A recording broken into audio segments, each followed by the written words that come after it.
ஓம் சாந்தி. 19/7/2024 காலை முரளி பாப்தாதா மதுபன். சிவத்தந்தைய பிரம்மா தந்தையனோட உடல்ல அவதரிச்சு நமக்காக ஆசிரியராகி பாடம் எடுக்க வந்திருக்கிறாரு. நம்மளாம் இறை மாணவர்கள். ஆத்மா அபிமானியாகி பகவானுடைய மகா வாக்கியத்தை கவனமா கேட்கலாம்.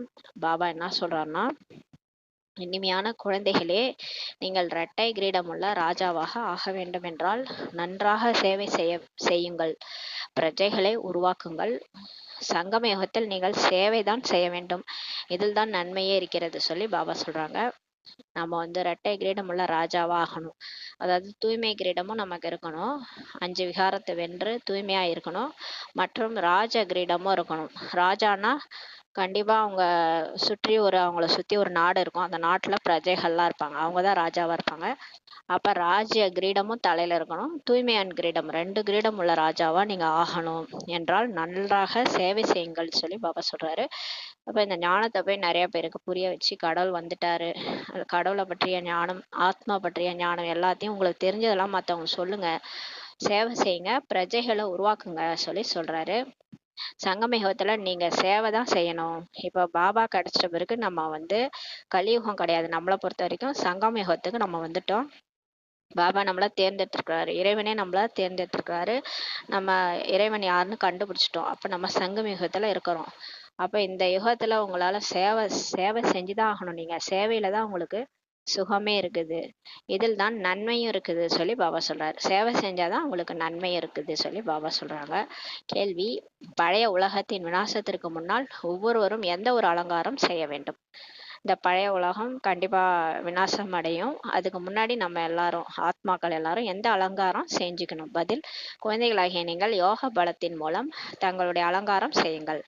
இப்ப பாபாவுடைய நம்ம பாபா கிட்ட கனெக்ஷன் வைக்க வைக்க நமக்கு அவர்கிட்ட இந்த சக்திகள்லாம் வருது. சக்திகள், குணங்கள், அன்பு, அமைதி, ஞானம், இந்த மாதிரியான குணங்கள், தெய்வீக குணங்கள் நமக்கு பாபா கிட்ட கிடைக்குது. அதை வச்சு நம்ம ஆத்மாவை அலங்காரம் பண்ணிக்க சொல்றாரு. இந்த யோக பலத்தின் மூலம்தான் முழு உலகமுமே தூய்மையாகும் சொல்லி பாபா சொல்றாரு. நம்மளுடைய யோக பலம், பாபாவும் ஆத்மாவும் பரமாத்மாவும் கனெக்ஷன்ல இருக்கும்போது அவருடைய சக்திகள், குணங்கள்லாம் நமக்கு வந்துடும். அப்ப இந்த முழு உலகமுமே தூய்மை ஆயிடும் சொல்லி பாபா சொல்றாரு. நீங்கள் இப்போது வானப்பிரஸ்த நிலைக்கு செல்ல வேண்டும். இப்போ நம்ம வானப்பிரஸ்த நிலை, பரந்தாமத்துக்கு போகணும். ஆகையினால் இந்த சரீரத்தை அலங்காரம் செய்வதற்கான அவசியமே இல்லை. இப்ப நம்ம எப்படியா இருந்தாலும் இந்த சரீரத்தை விட்டுட்டு தான் போகணும். அதனால இந்த சரீரத்திற்கு எந்த அலங்காரமும் தேவையில்லை சொல்றாரு. இந்த சரீரம் ஒரு பைசாவிற்கும் பிரயோஜனம் இல்லாதது. அத பழைய செருப்புன்னு சொல்லுவார் பாபா அடிக்கடி. இது ஒரு பைசாக்கும் பிரயோஜனம் இல்லை, எப்படியா இருந்தாலும் இது அழிஞ்சு போக போகுது. இதுல இருந்து பற்றுதலை நீக்கி விடுங்கள். நம்ம ஆத்மா மட்டும்தான் பாபா கூட போக போறோம். அதனால இந்த சரீரம் மேல இருக்கிற பற்றை கூட நீக்கிடுங்கன்னு சொல்லி பாபா சொல்றாரு. விநாசத்திற்கு முன்பாக பாபாவுக்கு சமமாக இரக்க மனமுடையவராகி தன்னுடைய மற்றும் பிறருக்கும் அலங்காரம் செய்யுங்கள். விநாசம் வர்றதுக்கு முன்னாடி, ஏன்னா திடீர்னுட்டு விநாசம் வந்தாலும் வந்துடும். பாபா டேட்லாம் சொல்லவே இல்லை, எப்ப விநாசம் வரும் எதுவும் தெரியாது. அது வர்றதுக்கு முன்னாடி நீங்க பாபாவுக்கு சமமாயிட்டு இரக்க மனமுடையவரா, கருணை மனமுடையவராகி உங்களையும் நீங்க அலங்காரம் பண்ணிக்கோங்க குணங்களால, மற்றவங்களையும் உங்க கூட இருக்கிறவங்க எல்லாரையும் அலங்காரம் பண்ணிக்கோங்கன்னு சொல்லி சொல்றாரு. ஏன்னா போனோன்னா நம்ம எல்லாரும் ஒட்டுமொத்தமா சொர்க்கத்துக்கு போயிடுவோம், தேவதைகளா ஆயிடுவோம். இங்க என்னென்ன குணங்கள்லாம் நம்ம அலங்காரம் பண்ணிட்டோமோ அந்த குண நலங்களோட அங்க இருப்போம். கண்ணில்லாதவருக்கு ஊன்றுகோல் ஆகுங்கள். 3வது கண் யாருக்கு இல்லையோ அவங்களுக்கு போய் 3வது கண்ணை திறந்து வைங்க, அவங்களுக்கு ஊன்றுகோலா ஆகுங்கள்ட்டு பாபா சொல்றாரு. ஓம் சாந்தி. பாபா தூய்மை ஆவதற்கான வழியை சொல்வதற்கு வருகின்றார். இவர் நேத்தே சொன்னார்ல, நான் உங்களுக்கு எல்லாருக்கும் சுகம் கொடுத்தா எல்லாருக்கும் சுகம் கொடுக்கணும். பாபா சுகம் கொடுக்கறதில்ல. இப்ப சத்தியுகத்துல தான் நம்ம சுகமா வாழறோம். ஆனா இங்க பாபா சுகம் கொடுத்தா எல்லாருக்கும் கொடுக்கணும், எல்லாரும் கேட்பாங்க. அதனால வழிதான் சொல்றாரு. இப்ப நமக்கு தூய்மையாவதற்கான வழி சொல்வதற்கு வருகின்றார் என்பதை குழந்தைகள் இப்போது நல்ல விதத்தில் புரிந்து கொண்டிருக்கிறார்கள். அவரை இந்த ஒரு விஷயத்திற்காக மட்டுமே அழைக்கப்படுகிறது. இப்ப கடவுளை எதுக்கு கூப்பிடுறாங்கன்னா, பதித்த பாவன்றே வாருங்கள் தான் கூப்பிடுறாங்க. எதுக்கு கூப்பிடுறோம்னா, தூய்மையற்ற எங்களை தூய்மையாக்குங்கன்னு தான் சொல்லி கூப்பிடுறோம். ஏனென்றால் தூய்மையான உலகம் போயிடுச்சு, கடந்து விட்டது. ஏன்னா தூய்மையா இருந்தது, ஜாலியா இருந்ததெல்லாம் போயிடுச்சு. இப்போது தூய்மையற்ற உலகமாக இருக்கிறது சொல்லி பாபா சொல்றாரு. தூய்மையான உலகம் எப்போது சென்றது, எவ்வளவு காலம் ஆயிற்று என்பதை யாருமே தெரிந்திருக்கல. ஆனா நமக்கே முன்னாடி தெரியாது. இப்பதான் நம்மளே தெரிஞ்சுக்கிட்டோம். தூய்மையான உலகம் ஒண்ணு இருந்தது. ஆரம்பத்துல உலகம் சுகமா தான் இருந்தது. தூய்மையாவும் இருந்தது. அப்போ சொர்க்கமா இருந்தது. அதே உலகம் தான் இப்ப நரகம் ஆயிடுச்சு. அது ஆனா எவ்வளோ காலமா ஆயிடுச்சுன்ட்டு நமக்கு தெரியாது. எவ்வளோ காலம் ஆயிருக்குது அந்த சொர்க்கம் இருந்து எவ்வளோ நாள் ஆயிருக்குதுன்ட்டு நமக்கு தெரியவே தெரியாது. யாருக்குமே தெரியாதுன்னு சொல்லி சொல்றாரு. இப்ப பாபா வந்து நமக்கு புரிய வச்சுதான் தெரியுது. 2500 வருஷத்துக்கு முன்னாடி சொர்க்கமா இருந்தது.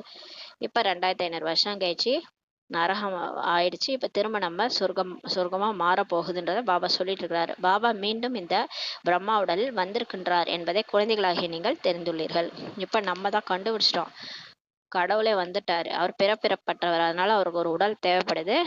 பிரம்மா உடல்ல தான் வந்திருக்கிறாருன்ற நம்ம புரிஞ்சுக்கிட்டோம். நீங்கள் தான் அழைத்தீர்கள். நம்ம தான் கடவுளை கூப்பிட்டோம். தூய்மையற்றவர்களை தூய்மாக்குபவரே வாருங்கள்ன்ட்டு பாடணும். அந்த சுதந்திர போராட்ட காலத்துல இருந்தே பாடிட்டு தான் இருக்கிறோம். நம்ம கூட ஏதோ ஒரு ஆளா இருந்திருப்போம் அந்த டைம்ல. காந்தியடிகள் கூட சேர்ந்து பாட்டு பாடியிருப்போம். பத்தித்த பாவனே வாருங்கள்ட்டு. பாபா தூய்மையற்ற எங்களை வந்து தூய்மையாக்குங்கள். நாங்கள் எவ்வாறு தூய்மையாவதுன்னுலாம் நம்ம தான் கூப்பிட்டோம். நாம் தூய்மையான உலகத்தில் இருந்தோம். இப்போது தூய்மையற்ற உலகத்துல இருக்கிறோம் என்பதை தெரிந்துள்ளீர்கள். புரியுது நமக்கு. நம்ம எப்படி இங்க வந்தோன்னே தெரியல, இங்க வந்து மாட்டிக்கிட்டோம். இப்போதே இந்த உலகம் மாறிக்கொண்டிருக்குது. ஆனா இப்போ பாபா சொல்றாரு, மாற்றம் ஒன்றே மாறாது. அதனால உலகம் மாறிட்டு இருக்குது. புதிய உலகத்தின் ஆயுள் எவ்வளவு, பழைய உலகத்தின் ஆயுள் எவ்வளவு என்பதை யாருமே தெரிந்திருக்கவில்லை. புது உலகத்துக்கு எவ்வளோ ஆயுள்? 2500 வருஷம் புது உலகம். பழைய உலகமும் 2500 வருஷம். இது யாருக்குமே தெரியாது. உறுதியான கட்டடம் கட்டுங்கள் என்றால் இதனுடைய ஆயுள் இத்தனை ஆண்டுகள் இருக்கும் என்று கூறுவார்கள். இப்போ ஒரு கட்டடம் கட்டுறாங்கன்னா மேஸ்திரிட்ட கேட்டோம்னா இது வந்து இவ்வளோ காலம் இருக்கும்னு சொல்லி சொல்லுவாங்க. அரைகுறையான கட்டடம் கட்டினால் இதனுடைய ஆயுள் இத்தனை ஆண்டுகள் இருக்கும்ட்டு சொல்லுவாங்க. முழுசா கட்டடம் கட்டினாலும் சொல்லுவாங்க, அரைகுறையா கட்டினாலும் இவ்வளோ ஆயுள் தான் இது வரும்ன்ட்டு சொல்லுவாங்க. இது எத்தனை ஆண்டுகள் வரை இருக்கும் என்பதை புரிந்து கொள்ள முடியும். எந்த ஒரு பில்டிங் கட்டினாலும் இந்த பில்டிங் எவ்வளோ ஆண்டுகளுக்கு இருக்கும்ட்டு நம்மளால புரிந்து கொள்ள முடியும் சொல்லி பாபா சொல்றாரு. இந்த முழு உலகத்தின் ஆயுள் எவ்வளவு என்பது மனிதர்களுக்கே தெரியாது சொல்லி பாபா சொல்றாரு. ஒரு பில்டிங்கை பார்த்து நம்ம சொல்லிடலாம். ஆனா இந்த முழு உலகத்துக்கு மொத்தமே எவ்வளோ வருடம் இந்த உலகம் இருக்குது, இது எவ்வளோ பழமையான உலகம் அப்படின்றது நம்மளால கண்டுபிடிக்க முடியாது. மனிதர்களுக்கு தெரியாதுன்னு சொல்லி சொல்றாரு. எனவே கண்டிப்பாக பாபா வந்து தான் சொல்ல வேண்டியிருக்கும். அப்ப கடவுளே அதை படைச்ச இறைவனே தான் வந்து சொல்ல வேண்டியிருக்கும். இவ்வளோ கோள்கள் இருக்குது. சூரியன், சந்திரன், அந்த ஜூபிட்டர், மார்ஸ், புளூட்டோ, ஏதேதோ கோள்கள்லாம் இருக்கு. இருந்தாலும் பூமியில மட்டும்தான் வாழ தகுதியான இடமா இருக்குது. அங்கதான் அந்த 5 தத்துவங்களும் மனுஷன் வாழறதுக்கு கரெக்டா இருக்குது. அதனாலதான் அந்த 5 தத்துவங்களை உருவான உடல்ல மனுஷன் வந்து நடிச்சிருக்கான். இதே நம்ம வேற எந்த கிரகத்துக்கும் நம்மளால போய் நடிக்க முடியாது. இது படைப்பவருக்கு மட்டும்தான் இந்த ரகசியம்லாம் தெரியும். எனவே அவர் தான் வந்து சொல்ல வேண்டியது இருக்கு. பாபா வந்து கூறுகின்றார், குழந்தைகளே, இப்போது இந்த பழைய உலகம் முடிய வேண்டும். பாபா அந்த படைச்சவரே வந்து சொல்றாரு, இந்த பழைய உலகம் இது இனிமே தாங்காது, பழைய பில்டிங் ஆயிடுச்சு, விழுந்துருன்றாரு. புதிய தூய்மையான உலகம் ஸ்தாபனை ஆகி கொண்டிருக்கின்றது. இப்ப பாபா புது கட்டடம் கட்டிட்டு இருக்கிறாரு. புதுசா ஒரு உலகம் ஸ்தாபனை ஆயிட்டு இருக்கின்றாரு. அதுல நீங்க எல்லாம் போக போறீங்க. புதிய உலகத்தில் மிகவும் குறைந்த மனிதர்கள் தான் இருந்தார்கள் சொல்லி பாபா சொல்றாரு. ஏன்னா பாபாவோட ஞானத்தை கேட்டவங்க கொஞ்சம் பேர் தான். அதனால கொஞ்சம் பேர் தான் அவர் சொல் பேச்சு கேட்டு நடந்தாங்க. அதனால கொஞ்சம் பேர் தான் ஆரம்பத்துல வருவாங்கன்னு சொல்றாரு. புதிய உலகம் சத்தியுகமாகும், புது உலகம் சொர்க்கம். அதே தான் சுகதாமம் சொல்றாங்க. இதுவோ துக்கதாமம் ஆகும் சொல்லி பாபா சொல்றாரு. இதனுடைய முடிவு கண்டிப்பாக வர வேண்டும். துக்கத்துக்கு ஒரு முடிவு வரணும் இல்லையா?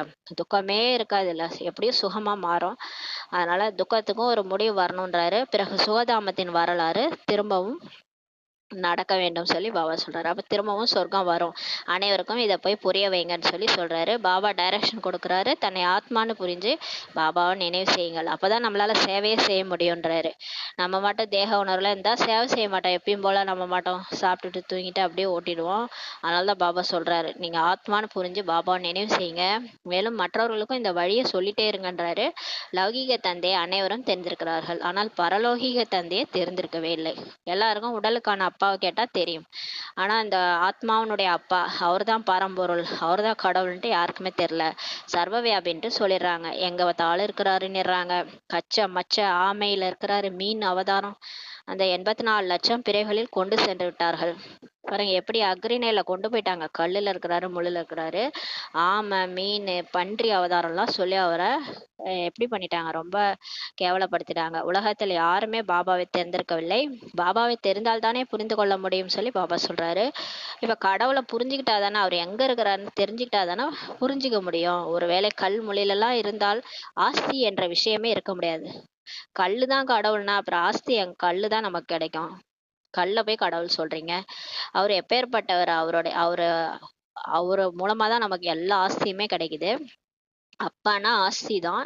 அப்ப கல்லுல இருக்கிறாரு, முள்ளுல இருக்கிறாருன்னு சொன்னா அப்புறம் எப்படி ஆஸ்தி கிடைக்கும்? கல்ல போய் நம்ம அப்பான்னு சொல்லிக்க முடியுமா? இறைவனை போய் கல்லுன்றீங்களேன்னு சொல்லி சொல்றாரு. தேவதைகளின் பூஜையும் செய்கிறார்கள், ஆனால் யாருடைய தொழிலையும் தெரிந்திருக்கவில்லை. அது மாதிரிதான் லட்சுமி நாராயணன், விநாயகர் எல்லாரையும் போயிட்டு கற்சிலை தான், அதனாலதான் அந்த கல்லுல இருக்கிறாருன்னு சொல்றாங்க. கற்சிலையில கடவுள் இருக்கிறாருன்றாங்க. அவங்க வந்து அந்த கற்சிலை தான் வணங்குறாங்க. அந்த தேவதைகளோட பூஜையும் செய்றாங்க. ஆனா அந்த தேவதைகளுக்கு ஏன் சிலை வச்சு வணங்குறோம்? அவங்க ஒரு காலத்துல இருந்துட்டு போனவங்களுக்கு தான் நம்ம சிலை வைக்கிறோம். இந்த குப்தமான ரகசியம் அவங்க புரிஞ்சுக்கிறது இல்ல. இப்ப காந்தியடிகள், நேருவோட சிலையெல்லாம் இருக்குன்னா அவங்க ஒரு காலத்துல வாழ்ந்துட்டு போனாங்க, அதனால அவங்க சிலைய வச்சு அவங்கள நினைவு செய்றோம். அது மாதிரிதான் லட்சுமி நாராயணன் சிலைகள் இவங்கெல்லாம் வச்சிருக்கிறோம்னா இவங்க ஒரு காலத்துல இதே பூமியில சைத்தன்யமா வாழ்ந்துட்டு போயிருக்கிறாங்க. அதனாலதான் அவங்களுக்கு சிலை வச்சிருக்கிறோம் நம்ம.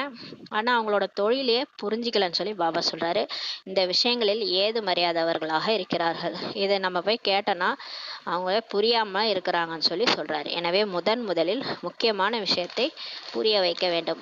முதல்ல முக்கியமான விஷயத்த புரிய வைக்கணும். வெறும் படங்கள்ல இருந்து மட்டும் யாரும் புரிந்து கொள்ள முடியாது. படத்தை மட்டும் காமிச்சா யாரும் புரிஞ்சுக்க மாட்டாங்க.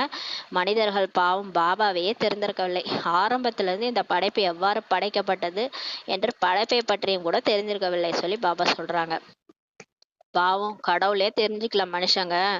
ஆரம்பத்துல இருந்து இந்த படைப்பு எப்படி உருவாச்சு, என்ன யார் வந்தாங்க, உலகத்துல யார் நடிச்சாங்க, அதுக்கப்புறம் எப்படி மாறிச்சுன்றத பத்தி தெரிஞ்சுக்கவே இல்லை சொல்லி பாபா சொல்றாரு.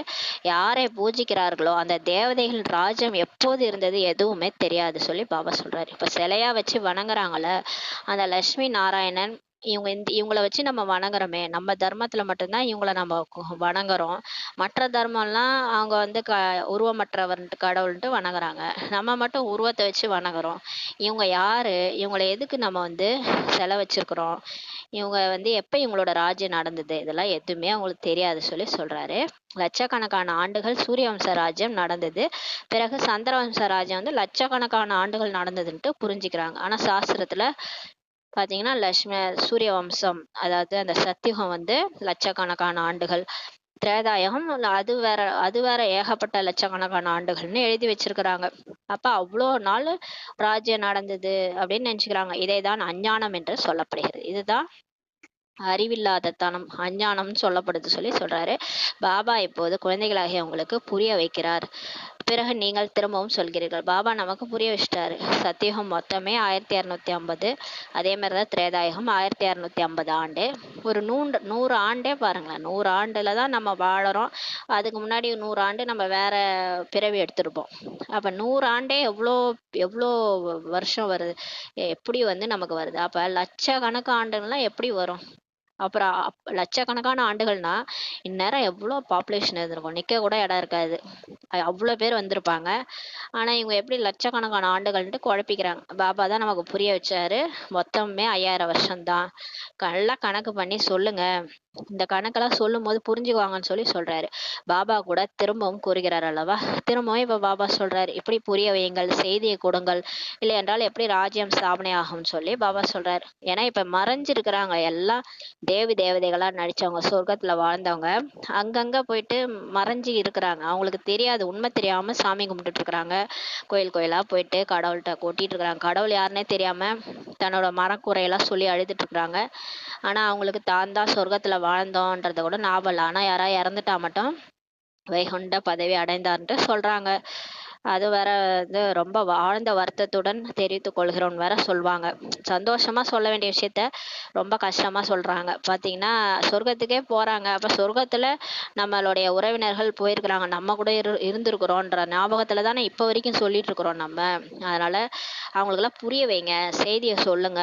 எப்படி அப்பதானே ராஜ்யம் ஸ்தாபனை ஆகும்னு சொல்லி பாபா சொல்றாரு. இங்கே அமர்ந்து கொள்வதால் ஒன்றுமே நடக்காது. நேத்து கூட சொன்னார்ல, கொஞ்சம் கேட்டா கூட இந்த ஞானத்த சொர்க்கத்துக்கு வந்துருவாங்க. இங்கே அமர்ந்து கொள்வதால் ஒன்றுமே நடக்காது. சென்டர்ல வந்து எல்லாரும் உட்கார்ந்துக்கிட்டா ஒண்ணும் நடக்காது. ஆமாம், வீட்டில் அமர்ந்திருப்பவர்களும் வேண்டும். அவர்கள் நாடகத்தின்படி அமர்ந்திருக்கிறார்கள். பாருங்க, சிலர் வீட்ல கூட அமர்ந்திருப்பாங்க. வீட்டிலேயே இருப்பாங்க. அவங்களால வெளிய வர முடியாது. என்ன பண்றது? சில பேருக்கு அந்த மாதிரி இருக்குது. ஏன்னா சென்டர் பக்கமே விடமாட்டாங்க. அவங்க பாபாவ நெனச்சுக்கிட்டே இருப்பாங்க. அந்த மாரி இருக்கிறவங்க டிராமா படி அவங்க அமர்ந்திருக்கிறாங்க. அவங்கள விட்டுடுங்க. யஞத்தை பராமரிப்பவர்களும் கூட வேண்டும். சிலர் சென்டர பராமரிக்கிறவங்களும் வேண்டும். அதனால அவங்களும் சென்டர்லயே இருப்பாங்க. ஆனாலும் நெறைய குழந்தைகள் வெளிய போய் சேவை செய்ய சொல்றார் பாபா. பாபாவிடம் எவ்வளவு குழந்தைகள் வருகிறார்கள் சந்திப்பதற்கு. ஏனென்றால் சிவபாபாவிடம் தான் ஆசி பெற வேண்டும் சொல்லி பாபா சொல்றாரு. இப்ப பாபாட்ட எவ்வளோ பேர் வராங்க பாபா மீட்டுக்கு. ஏன்னா எல்லாருக்குமே ஆஸ்தி இங்கதான் கிடைக்கும். லௌகீக தந்தையிடம் ஆண் குழந்தை பிறந்தது என்றால் நம்ம தந்தையிடம் ஆஸ்தி எடுக்க வேண்டும் என்று அதுவே புரிந்து கொள்ளும். பெண் குழந்தை பிறந்தால் வேறு ஒருவருக்கு வாழ்க்கை துணையாக மாறுகின்றது. சாதாரணமா நம்ம வீட்டுல குழந்தை பிறந்தா இது இங்க ஒரு லௌகீக அப்பாவுக்கு, இந்த உடலோட அப்பாவுக்கு குழந்தை பிறந்தா ஆணா இருந்துச்சுன்னா அதுக்கு அது அவரோட ஆஸ்தி கிடைக்கும். பெண்ணா இருந்தா அது வேற வீட்டுக்கு வாழ போகுதுன்ட்டு ஆஸ்தி கொடுக்க மாட்டாங்க. சத்தியுகத்தில் ஒருபோதும் சொத்துக்களின் மீது சண்டையே நடப்பதில்லை சொல்லி பாபா சொல்றாரு. இதே மாதிரி சொர்க்கத்துல எல்லாம் அப்படி கிடையாது. அங்க சொத்துக்கெல்லாம் சண்டைலாம் போட்டுக்க மாட்டாங்க. இங்கே காம விகாரத்தினுக்காக சண்டை நடக்கின்றது. இங்க பாருங்க, எதுக்கு எடுத்தாலும் சண்டை தான். அங்கேயும் இந்த 5 பூதங்களே இருக்காது. அதனால அங்க சண்டையே இருக்காது. துக்கம் என்ற பேர் அடையாளம் கூட அங்க இல்லை சொல்லி பாபா சொல்றாரு. அனைவருமே நஷ்ட மோகாவா இருப்பாங்க. மோகத்தை வென்றவர்களா பற்றில்லாதவர்களா இருக்கிறார்கள். எங்க சொர்க்கத்துல சொர்க்கம் இருந்தது, அது கடந்து விட்டது என்பதை புரிந்து கொள்கிறார்கள். சித்திரங்களும் கூட இருக்குது இப்ப. ஆனா குழந்தைகளாகிய உங்களுக்கு இந்த சிந்தனை இப்போதுதான் வருகிறது சொல்லி பாபா சொல்றாரு. சொர்க்கத்தினுடைய சித்திரம், நம்ம இந்த லட்சுமி நாராயணனுடைய கோயில், இது எல்லாமே ஞாபகார்த்தமா வச்சிருக்கிறாங்க. ஏன்னா அவங்க வாழ்ந்துட்டு போயிருக்கிறாங்கன்ட்டு. இந்த பூமியில தான் வாழ்ந்துட்டு போனாங்க. அவங்க ஒன்றும் வானத்துல எல்லாம் வாழல. வானத்துல ஒன்றும் இல்லை, வெறும் மேகம்தான் இருக்குது. கோளு தான் தொங்கிட்டு இருக்குது. ஒரு ஒரு பூமி, இந்த புளூட்டோ, வீனஸ், இந்த மாதிரி ஒரு ஒரு கிரகம் தான் தொங்கிட்டு இருக்குது. நிலா தான் இருக்குது. வேற ஒன்றும் வானத்துல எல்லாம் சொர்க்கம்லாம் அங்க விஷ்ணு வந்து பார்க்கடல்ல எல்லாம் படுத்துட்டு இல்ல. பூமி சொர்க்கம், இதே பூமி தான் சொர்க்கமா இருந்தது. இதே பூமி தான் இப்ப நரகமாயிடுச்சு. இந்த உண்மையெல்லாம் புரிய வைங்கன்றாரு. ஏன்னா நிறைய பேர் குழப்பிக்கிறாங்க. வானத்துலதான் சொர்க்கம் இருக்குன்னு நினைச்சிட்டு இருக்கிறாங்க. அங்கதான் நாராயணன் இருக்கிறாருன்னு நினைச்சிட்டு இருக்கிறாங்க. அப்படியெல்லாம் ஒண்ணும் கிடையாது. இதே பூமியில தான் சொர்க்கம் இருந்தது ஒரு காலத்துல. சொர்க்கத்துல வாழ்ந்தவங்க மனிதர்கள் தான். ஆனா மனிதர்கள் தெய்வீக குணமுடையவர்களா இருந்தாங்க, தேவதைகளா இருந்தாங்க. அதே தேவதைகள் தான் அந்த அசுர குணங்கள் வந்ததுனால மனிதர்களா மாறிட்டாங்க. இப்ப திரும்பவும் அவங்களதான் வந்து கடவுளே வந்து தேவதைகளா மாத்திட்டு இருக்கிறாரு. இந்த உண்மையை வந்து புரிய வைங்கன்றாரு பாபா. சித்திரங்கள் கூட இருக்குது, ஆனா நமக்கே இப்பதான் புரியுதுன்றாரு. இந்த சக்கரம் ஒவ்வொரு 5000 ஆண்டுகளுக்கு பிறகு இப்ப திரும்பவும் நடக்குது என்பதை நீங்கள் தெரிந்துள்ளீர்கள். சாஸ்திரங்கள்ல சூரிய வம்ச சந்திரவம்ச ராஜ்யம் 2500 வருடங்கள் நடந்தது என்று எழுதப்படவில்லை. பாருங்க, சாஸ்திரத்துல குழப்பி வச்சதுனாலதான் யாருக்குமே புரியல. ஏன்னா அதுல நிறைய லட்சக்கணக்கான ஆண்டுகள்னு எழுதிட்டாங்க. உண்மையில 2500 வருஷம்தான் சொர்க்கம் வந்து இருந்தது அப்படின்றது எழுதப்படவில்லை. பரோடாவின் ராஜ்பவனில் ராமாயணம் கேட்டுக் கொண்டிருக்கிறார்கள் என்று செய்தித்தாளில் படித்தேன். பிரம்மா பாபா அப்ப படிச்சிருக்கிறாரு. பரோடால ராஜ்பவன்ல ராமாயணம் படிச்சுட்டு இருந்தாங்களாம். ஏதோ ஆபத்து வந்துருச்சு பழகுது, அதனால எல்லாரும் போயிட்டு ராமாயணம் படிச்சாங்களாம். ஏதாவது ஆபத்துகள் வந்தால் பகவானை திருப்திப்படுத்துவதற்காக மனிதர்கள் பக்தியில் ஈடுபட்டு விடுகிறார்கள் சொல்லி பிரம்மா பாபா சொல்றாரு. அப்படி ஒன்றும் பகவான் திருப்தி அடைவதில்லை சொல்லி பாபா சொல்றாங்க. பகவான் வந்து பக்தியால திருப்தி அடைய மாட்டாரு. இது கூட டிராமாவில் அடங்கி உள்ளது சொல்லி பாபா சொல்றாரு. பக்தியின் மூலம் பகவான் திருப்தி அடைவதில்லை. பக்தி மூலமா தான் பாபா வந்து திருப்தி அடையதில்லை. அவர் எப்படி திருப்தி அடைகிறாரு? குழந்தைகளை அவருக்கு சமமா மாத்திட்டு, அவரை மாதிரியே மாத்திட்டு அவர் சொர்க்கத்துல கொண்டு போய் விட்டுட்டு தான் அவர் திருப்தி அடைகிறாரு. நம்ம கஷ்டப்பட்டுக்கிட்டு ஐயோ கடவுளே வா எனக்கு சக்தி கொடு அப்படின்னு கையேந்தி நிக்கிறது பாபாவுக்கு பிடிக்கவே இல்லை. அதனால அவர் திருப்தி அடையறதே இல்லை. குழந்தைகளாக நீங்க இப்ப தெரிந்திருக்கிறீங்க. அரை கல்பம் பக்தி நடக்குது. தாங்களாகவே துக்கம் அடைந்து கொண்டிருக்கிறார்கள். இப்ப நம்ம புரிஞ்சுக்கிட்டோம். 2500 வருஷம் பக்தி நடக்குது. துவாபர யுகத்துல இருந்து பக்தி ஆரம்பிக்குது. அப்புறம் கலியுகம் கடைசி வரைக்கும் இப்ப பக்தி ஒரே கோலாகலமா நடக்குது. எல்லா எல்லா தெய்வங்களையும் பூஜிக்கிறாங்க. ஆனாலும் தாங்களாவே துக்கம் தான் அடைஞ்சிட்டு இருக்கிறாங்க. எங்கேயாவது சுகமா இருக்கிறாங்களா? இல்ல. அந்த பக்தி பண்ண போய் அதுல வேற ஏகப்பட்ட துக்கம். அங்க ஏதாவது தேர் இழுப்பாங்க. அந்த தேர் விழுந்து நிறைய பேர் இறந்துருவாங்க. கும்பமேளான்னு போவாங்க. அந்த நசுங்கி போய் இறந்துருவாங்க. பார்த்தீங்கன்னா, துக்கம் தான். அந்த பக்தியில கூட துக்கம் தான். கோயில் வேற மலை மேல கோயில்லாம் போயிட்டு, அங்கேயும் ஏதாவது ஒரு வெள்ளம் வந்துச்சுன்னா, அதுல வேற நெறைய பேர் இறந்து போயிடுறாங்க. பக்தி செய்து செய்து பணம் அத்தனையும் அழைத்து விடுகிறார்கள் சொல்லி பாபா சொல்றாரு. பக்திக்காக எங்கெங்கெல்லாம் அலைய வேண்டியதாகுது. காசி, ராமேஸ்வரம் அதுக்கு பணம் செலவு பண்ணி பண்ணியே நம்ம காசுலாம் அழிச்சு விடுறாங்கன்னு சொல்லி சொல்றாரு. இந்த விஷயங்களை சேவையில் இருக்கக்கூடிய மிக குறைந்தவர்களே புரிந்து கொள்வார்கள். இந்த மாதிரியான விஷயங்கள்லாம் யார் பாபா சேவை செய்றாங்களோ அவங்களே புரிஞ்சுக்குவாங்கன்றாரு. அவர்கள் செய்திகளையும் கொடுத்து கொண்டே இருக்கிறார்கள். அவங்க சும்மாவே இருக்க மாட்டாங்க. அவங்க யாரை பார்த்தாலும் தியானம் சொல்லிட்டே இருப்பாங்க சொல்லி பாபா சொல்றாரு. இது ஈஸ்வரிய பரிவாரம் என்று புரிய வைக்கப்படுகிறது. இது கடவுளுடைய குடும்பம்ன்ட்டு சொல்லப்படுகிறது. ஈஸ்வரன் வள்ளல் ஆவார். அவர் வாங்கக்கூடியவரே இல்லை. ஈஸ்வரன் எப்பயுமே வள்ளல். அவர் யார்கிட்டயும் வாங்க மாட்டாரு. எனக்கு அதை கொடுங்க இதை கொடுங்க. ஆனா பக்தி மார்க்கத்துல அவர் பிச்சை கேட்கறதா ஒரு படம் போட்டிருப்பாங்க. உண்மையில அவர் நம்மள்ட்ட என்ன கேட்கிறாரு?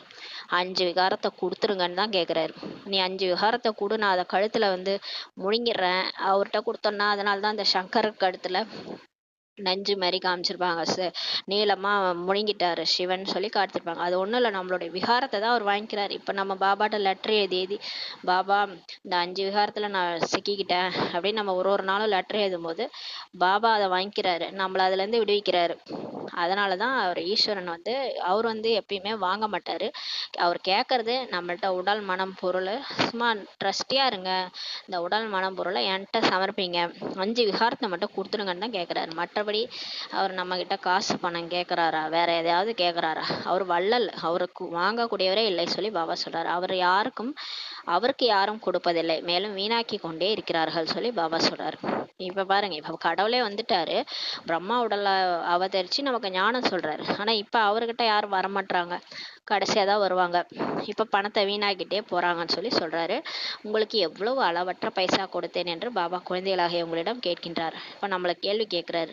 போன கல்பம் நான் எவ்வளோ ஞானம் கொடுத்தேன், எவ்வளோ பைசா கொடுத்தேன், எல்லாத்தையும் என்ன செஞ்சீங்கன்னு சொல்லி கேட்கிறாரு. உங்களை சொர்க்கத்தின் எஜமானர்களாக மாற்றினேன், பிறகு அவை அனைத்தும் எங்கு சென்றது?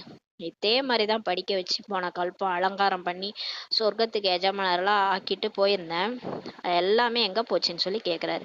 இந்த அளவிற்கு எதுவும் இல்லாதவர்களாக எப்படி ஆனீர்கள் சொல்லி பாபா கேட்கிறாரு. பாருங்க, நம்ம இந்த கடைசி பிரிவுல சுத்தமா இழந்து போய் ஒண்ணும் இல்லாம உட்காந்துருக்குறோம். இருக்கிறதுலே ஹிந்துஸ் தான் ரொம்ப ஏழையா உட்காந்துருக்கோம். பாரதவாசிகள் தான் ஏழையா இருக்கிறதுக்கு காரணமே பக்தி செஞ்சு செஞ்சு எல்லாத்தையும் இழந்துட்டோம். அது மாதிரி ஏமாந்து போயிட்டோம். 5 விகாரத்துல போயிட்டு ஏமாந்து போய் எல்லா பணத்தையும் இழந்துட்டோம். கோயில் கட்டி கோயில்ல தான் பாருங்க, இப்ப கூட கோயில்ல தான் நன்கொடையா அந்த ராஜா கொடுத்தாரு இந்த ராஜா கொடுத்தாரு நன்கொடையா அவ்வளோ தங்க நாணயங்கள்லாம் இருக்குது பத்ரிநாத் கோயில்ல எல்லாம். அப்ப பாருங்க, அது யார் கொடுத்துருப்பாங்க? எல்லாம் இந்த பிகேஸ் தான் போய் ராஜாவா இருப்பாங்க, அவங்க தான் கொடுத்துருப்பாங்க. பிறகு இப்போது நான் வந்திருக்கின்றேன், நீங்கள் எவ்வளவு பல மடங்கு பாக்கியவான்களாக ஆகி கொண்டிருக்கிறீர்கள். சரி, நீங்க இழந்துட்டீங்க, போனா போது விடுங்க, திரும்ப நான் வந்திருக்கிறேன், திரும்ப உங்களுக்கு நான் ஆஸ்தி கொடுக்குறேன்றார். இப்ப எவ்வளவு பல மடங்கு பாக்கியவான்களா நீங்க ஆகிட்டு இருக்கிறீங்க. மறுபடியும் உங்க புத்தி நிறையுது. புத்தி நிறைய நிறைய பொக்கிஷம் எல்லாம் நிறைஞ்சிட்டு இருக்கு. திரும்ப நீங்க ஆத்மா அடுத்த போய் சொர்க்கத்துல பிறவி எடுக்கும் போது திரும்பவும் பணக்காரரா பிறப்பீங்கன்றார். ராஜாவா ஆவீங்க. இந்த விஷயங்களை மனிதர்கள் யாருமே தேர்ந்தெடுக்கவில்லை. இந்த குப்தமான ரகசியம் எல்லாம் யாருக்குமே தெரியாது. இது கடவுளுக்கு மட்டும் தான் தெரியும். நாம் ஒன்று நினைக்க தெய்வம் ஒன்று நினைக்கணும்னு ஒரு பழமொழி இருக்குல்ல, அது மாதிரி நம்ம மனுஷன் ஒண்ணு நினைச்சிட்டு இருந்தா கடவுள் ஒண்ணு நினைக்கிறாரு. இப்போது இந்த பழைய உலகத்தில் இருக்க வேண்டியதே இல்லை சொல்லி பாபா சொல்றாரு. வாங்க, இந்த இந்த பழைய வீடு இடிஞ்சு போக போது, இனிமேல் இதுல இருக்க வேண்டிய அவசியம் இல்லை, இது அழிய வேண்டும். ஏன்னா இது மோசமாயிடுச்சு. 5 விகாரங்களும் பீக்ல போயிட்டு இருக்குது. ரொம்ப ரொம்ப மோசமா போயிட்டு இருக்குது இல்லையா? இனிமேலும் இது தாக்கு பிடிக்க முடியாது.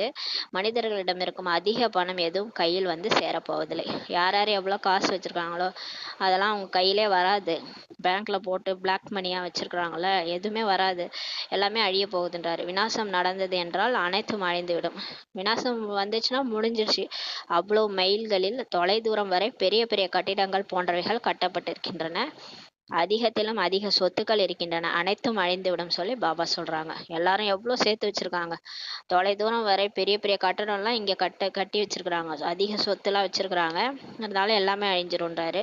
ஏனென்றால் நமது ராஜ்யம் இருந்தபோது வேறு யாருமே இல்லை என்பதை நீங்கள் தெரிந்துள்ளீர்கள். ஏன் இப்ப எல்லாமே அழிய போகுதுன்னா, அடுத்து வரப்போகுது, பாரதம் வரப்போகுது. பாரதம் தான் சின்ன கண்டமா இருக்கும், நம்மளோட ராஜ்யம் அங்க மட்டும் சொர்க்கம் வரப்போகுது. சொர்க்கத்துல நம்ம ராஜ்யம் மட்டும்தான் கொஞ்சம் பேர் தான் இருப்போம், அதனால தான் இதெல்லாம் அழிய போகுதுன்னு சொல்லி பாபா சொல்றாரு.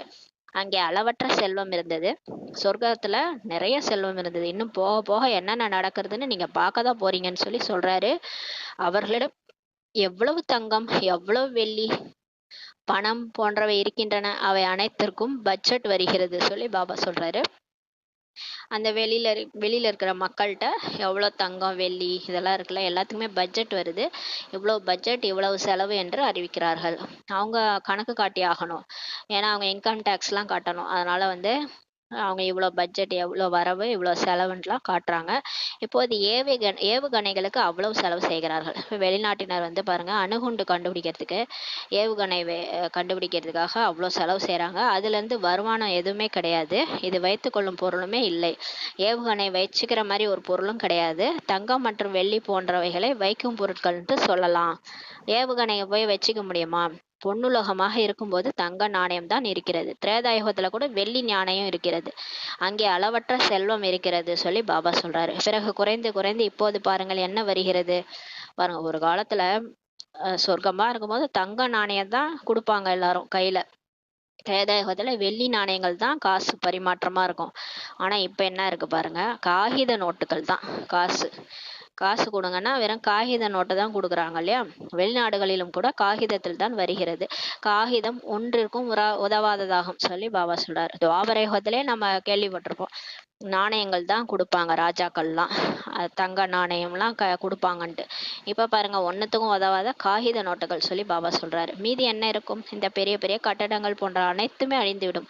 ஆயினால் பாபா கூறுகின்றார், இனிமேலும் இனிமையான குழந்தைகளே, இவை எதையெல்லாம் பார்க்கிறீர்களோ இவை எதுவுமே இல்லை என்று புரிந்து கொள்ளுங்கள். கண்ணால பார்க்கறது எதுவுமே இனிமே இல்லைன்னு சொல்லி நினச்சிக்கங்கன்றாரு. அப்படிதான் பிரம்மா பாபா புருஷார்த்தம் பண்ணார். இது எதுவுமே இனிமே இருக்க போறதில்ல, நான் பார்க்கறதெல்லாம் அழிய போகுது, நானும் போக போறேன், எனக்கு ஒரு பாபா தான், நான் மற்றும் என் பாபா, நான் ஆத்துமா, என்னுடைய அப்பா பரமாத்மா, அவ்வளவுதான் சொல்லி நினைவு பண்ணாரு. நான் வீடு திரும்பணும், இதே தான் நினைச்சிட்டு இருந்தாரு. போயிட்டாரு பாபாட்ட. இவை அனைத்தும் அழிந்து விடும் பாபா சொல்றாங்க, இது எல்லாமே அழிஞ்சிரும்.